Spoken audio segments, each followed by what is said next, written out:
सभी पे नामजद FIR है। Sir lordship my compilation lordship complaint वो पेश करा है मैंने। पेज नंबर मैलॉर्ड हमारी आपत्ति के पेज नंबर 10 पे आप देखिए आप मैलॉर्ड, देखें उसमें है my lord communicated depressed fracture of right frontal sinus with the haemosinus noted swelling on front of parietal bone my lord. हमारी आपत्ति के पेज नंबर 10 पर है मैलॉर्ड, और वो फोटोग्राफ्स भी पेश की जिसमें कि इनको सारी इंजरीज आई हुई और 2 इंजर्ड है लॉर्डशिप इसमें, नामजद FIR है। और स्पेसिफिक जो विद्या भाई का आप जो बता रहे हैं उसने लॉर्डशिप इंजर्ड को ही मारा है, हाथ पीठ और पैर पे वो इंजरी है लॉर्डशिप। और फोटोग्राफ्स कलर्ड मैंने पेश करे आपत्ति के साथ, उसमें इंजरी स्पष्ट दिखाई दे रही है कि लॉर्डशिप इन्होंने आक्रमण मतलब एक हमला करा था, जानलेवा हमला करा। ये नफ्ती कराने गए थे लॉर्डशिप इनकी ज़मीन की, और वहाँ तहसीलदार महोदय मौत की मौजूदगी में लॉर्डशिप शासकीय कार्य में बाधा पहुँचाते हुए ये घटनाक्रम हुआ लॉर्डशिप। इसका वो डिमार्केशन का कोई ऑर्डर था क्या आपके पास? नो है डिमार्केशन का मैलॉर्ड वो रसीद पेश करी हमने annexure P1 order 129 MPLR code का R1 में हमने पेश करी R1 and 2 मैलॉर्ड कि हम इस रसीद के थ्रू ही उसको कराने गए थे lordship. Just a minute sir, R1 my lord page number 6 of my जी यस सर यस।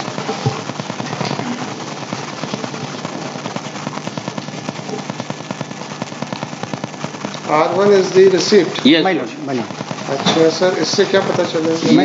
मैलॉर्ड इससे ये मालूम चलता है मैलॉर्ड कि सीमांकन के लिए हमने विधिवत एप्लीकेशन फाइल की थी और हम जमा गए थे। आवेदन चालान प्रति और खसरा B1 पेश किया था और ये शुल्क जमा किया था मैलॉर्ड। इसके आधार पर पटवारी महोदय को सीमांकन के लिए Whether a patwari can go on the spot without there being any direction by the tehsildar, मैलॉर्ड merely because some this amount has been deposited।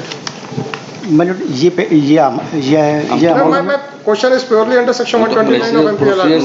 मैलॉर्ड हम तो विधिवत प्रोसीजर से गए थे। Yes sir, please answer my query sir। आप विधिवत कह रहे हैं ना, तो 129 का ऑर्डर तो बताइए MPLR कोड का। हम तो ये रसीद जमा कराने के आधार पर Sir, it is not this cannot be a basis for going to on the spot to get the demarcation done।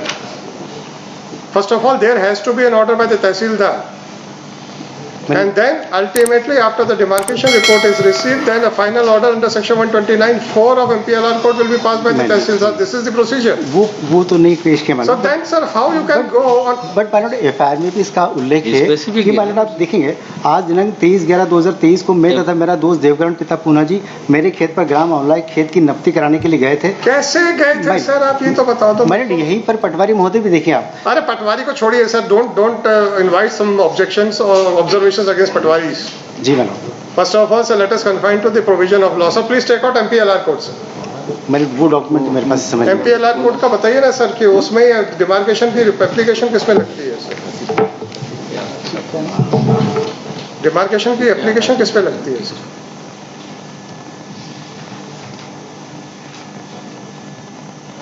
Mahendra ji आप ही बताइए, आप तो नफ्ती कराने गए थे। नफ्ती कराने गया था। आपकी डिमार्केशन की रिपोर्ट एप्लीकेशन किस प्रोविजन में लगती है? हमने वहाँ लगाई थी सर। किस प्रोविजन में? तहसील में लगाई थी। किस प्रोविजन में लगती है इतना बता दो ना। तहसील में सर जो भाई साहब किस प्रोविजन में लगती है?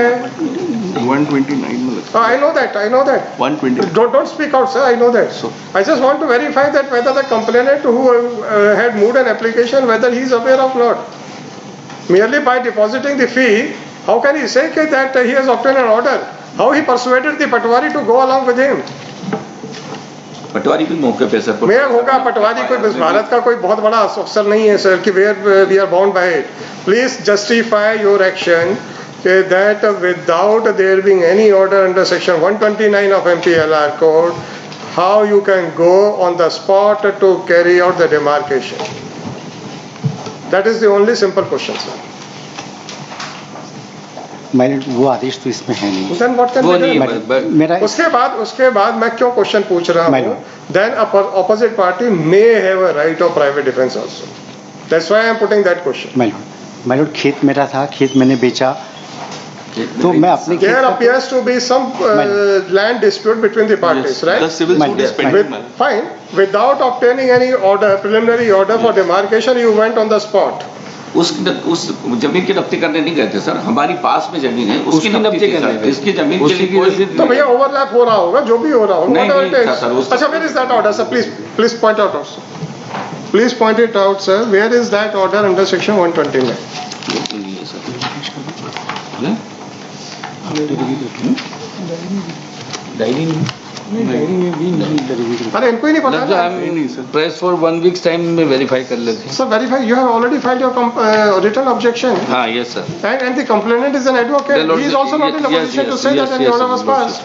It appears that simply by depositing the money he persuaded the Patwari and went on the spot. Lordship And the Patwari was also doing illegally without there being any direction by the Tehsildar. Lordship इस पर FIR lordship नामजद FIR में lordship इन चारों का नामजद FIR है और आपको जो इंजरी कॉज हुई है लॉर्डशिप उसका Sir, my only next question would have been कि क्या whether they had a right of private defense or not.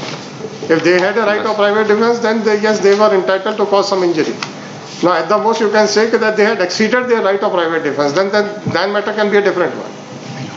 But first of all, tell me that whether you had any authority to go to the place in order to get it demarcated. That is the only question, sir.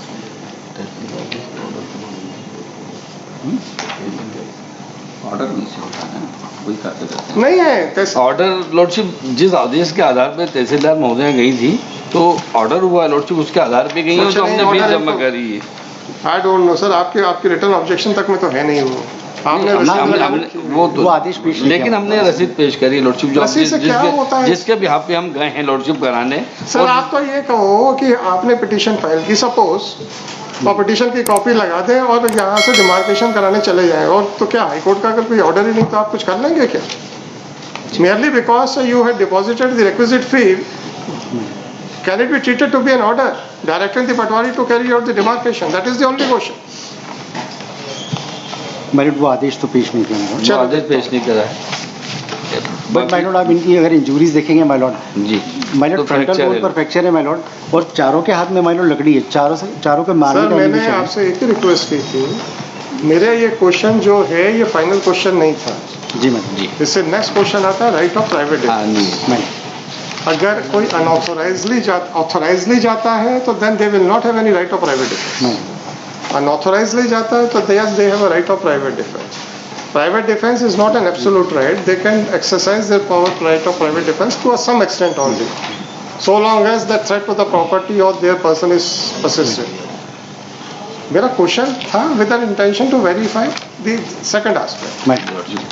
Lordship दूसरा ये है कि lordship ये criminal history sheeter है lordship मैंने एक FIR file करा है सेम नेचर में गवर्नमेंट सर्वेंट को लॉर्डशिप इन्होंने मारा था एंड पेज 16 पे लॉर्डशिप सेम नेचर का ऑफेंस है 353 का तो ये हैबिचुअल ऑफेंडर ही है लॉर्डशिप पेज 16 पे गवर्नमेंट सर्वेंट को जब वो लाइट के लिए आए थे लॉर्डशिप ट्रांसफर पर बदलने तो वहाँ पर भी इन्होंने सेम उसमें कंप्लेनेंट कौन है जी लॉर्डशिप उसमें उस FIR में कंप्लेनेंट उसमें लॉर्डशिप शासकीय कर्मचारी जितेंद्र गिरवाल है जितेंद्र गिरवाल ऑलरेडी पेज 15 पे पेश करा 14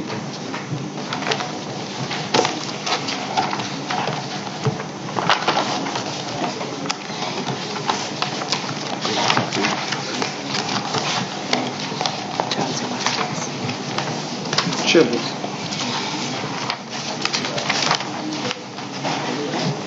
और इसमें 21-3 है lordship right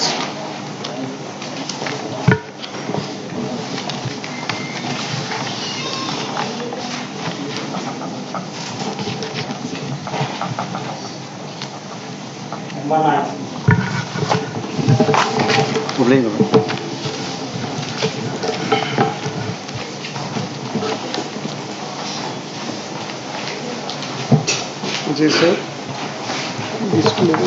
This appeal under section 14A of SC/ST for grant of whether it bail. is in the nature of 438 or 39 439. Both are in custody.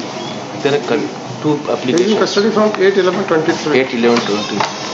Sir फरियादी हूँ मेरे को आपत्ति फाइल करने के लिए 15892/2023 the complainant is present in person and pressed for time to file objection time granted list in the next week अगले हफ्ते तक पेश कर दीजिए आफ्टर 1 वीक रख दे मेरा डीलिस्टिंग है इसके आफ्टर 1 वीक कब तक पहले ऊपर लिखेगा case diary is available madam आपका नाम क्या है नीतू वर्मा ऊपर प्रेजेंस लगा के MS Neetu Verma complainant in person nature case diary is available the complainant prays for and is granted a week's time to file her written objection at the request of counsel for applicant list in second week of January 2024